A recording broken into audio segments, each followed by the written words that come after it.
कहानी। बहुत समय पहले की बात है। परीलोक में एक सुंदर और चंचल परी रहती थी जिसका नाम नंदिनी था। वह फूलों से बात करती थी, तितलियों के साथ नाचती थी और आसमान में चमकते तारों के संग खेलती थी।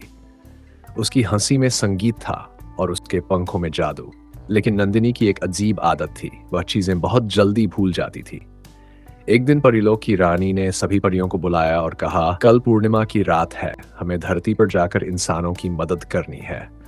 हर कोई अपना काम याद रखना।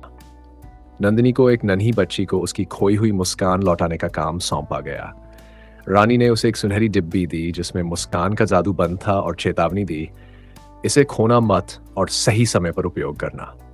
नंदिनी खुशी खुशी धरती की ओर उड़ गई, लेकिन रास्ते में वह एक इंद्रधनुष के पीछे छुपे संगीत के बादलों में खो गई और वहां घंटों तक नाचती रही।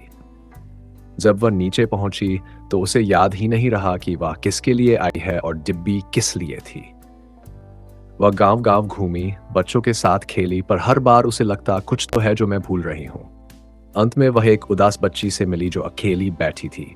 उसकी आंखों में आंसू थे और चेहरा बुझा बुझा सा। नंदिनी को कुछ कुछ याद आने लगा। क्या तुम मुझे जानती हो? बच्ची ने पूछा। शायद मैं तुम्हारे लिए कुछ लाई थी।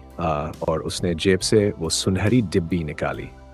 जैसे ही डिब्बी खुली, एक चमकीली रोशनी निकली और बच्ची के चेहरे पर मुस्कान लौट आई।